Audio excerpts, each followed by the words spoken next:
One army, one nation, or one colossal risk? Lebanon signs onto America's boldest plan yet: strip Hezbollah of its guns by year's end. But as ministers walk out and missiles keep falling, is Beirut building peace or lighting a fuse it can't control?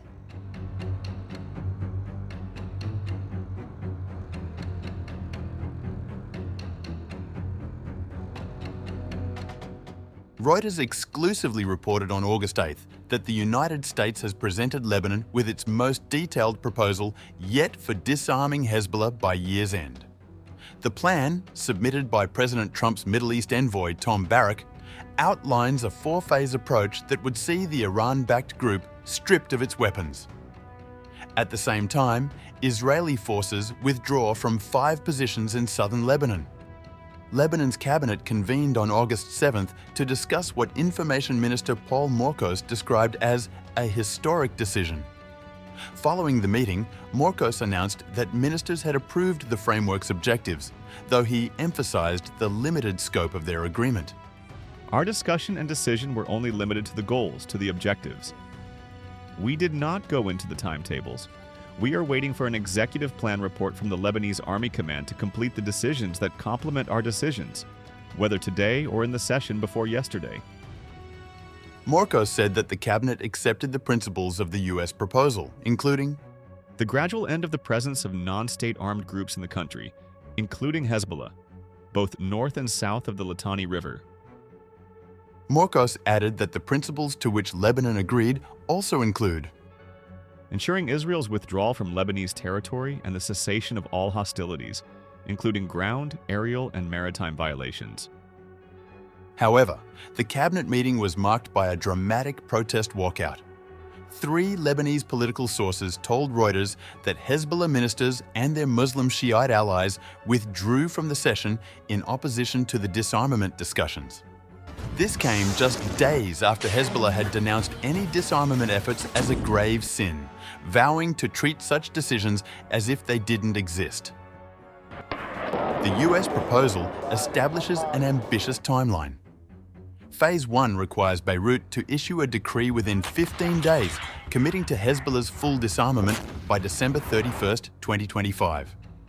During this phase, Israel would cease all ground, air, and sea military operations.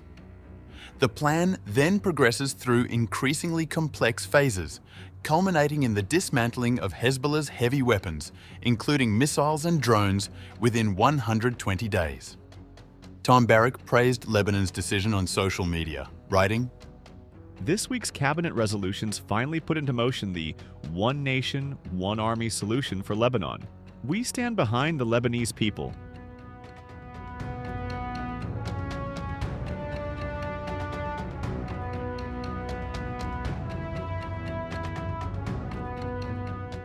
Iran moved swiftly to counter the Lebanese government's decision, with senior Revolutionary Guards officials declaring the disarmament effort doomed to failure. Iraj Masjidi, deputy coordinator of the Guards Quds Force, delivered a defiant message. They are seeking to disarm the resistance in Lebanon, but they will take that wish to the grave. Resistance forces remain fully prepared and equipped, and the Islamic Republic of Iran is completely ready for any scenario. Iran's Foreign Minister Abbas Araghchi had previously told Iranian state television that disarmament decisions ultimately rest with Hezbollah itself. We act as a supporter, but we do not interfere in their decision-making. Armed Forces. General Staff spokesman Abul Fazl Shakachi framed the issue within a broader regional context, arguing that the Zionist regime is attempting to alter regional equations, but the resistance front stands firm. Shakachi identified Hezbollah, Hamas, Yemen's Houthis, and Iraq's Hashd al-Shabi as active components of what he called a growing axis of resistance. Contrasting sharply with Iranian dismissals, the US State Department welcomed Lebanon's commitment.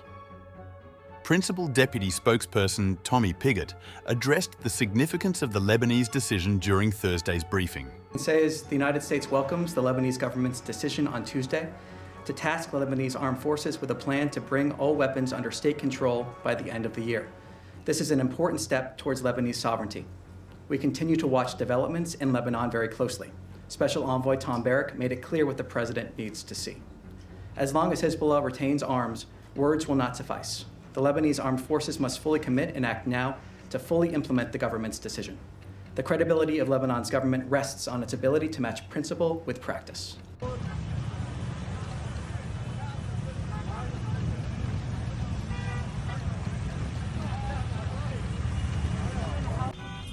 The Lebanese government's approval of the US disarmament framework triggered immediate street protests across multiple cities Thursday evening. Supporters of Hezbollah and the allied Amal movement demonstrated in Beirut, southern Lebanon, and the eastern Bekaa region, demanding that the government reverse what they viewed as capitulation to American and Israeli pressure. Protesters warned that stripping Hezbollah of its weapons would leave southern Lebanon defenseless against continued Israeli attacks. The demonstrations reflected deep divisions within Lebanese society over the resistance movement's role in national defense. Hezbollah Political Council Deputy Chief Mahmoud Kamati criticized the government's approach during the contentious discussions, characterizing the decision as surrender to Israeli and US interests. He argued that a state should not confront resistance in its own territory while being occupied. the protests occurred against a backdrop of continued Israeli strikes in Lebanon despite the November ceasefire. Since the truce began, the Israeli Defense Forces report conducting over 500 airstrikes against Hezbollah targets, killing at least 230 operatives. Israeli officials justify these actions as responses to ceasefire violations, though Lebanon disputes many of these claims. Hezbollah Secretary General Sheikh Naim Qassem had previously rejected disarmament calls earlier this week, urging the government to prioritize confronting what he termed decades-long Israeli aggression as the root cause of Lebanon's problems. Qassem emphasized that resistance represents a covenantal matter requiring national consensus, not unilateral decisions. The Secretary General invoked the 1989 Taif Agreement, which ended Lebanon's civil war, arguing that resistance remains a cornerstone of that foundational accord. He criticized external pressures from the United States and certain Arab states, while emphasizing Hezbollah's commitment to defending the nation. As protests continued into the evening, the Lebanese government faced the challenge of implementing a disarmament plan that lacked support from the very group it sought to disarm. The Amal movement, headed by Parliament Speaker Nabi Berri, had previously called Thursday's cabinet meeting an opportunity for correction, suggesting the Shiite political bloc might pursue legislative remedies to block the disarmament effort.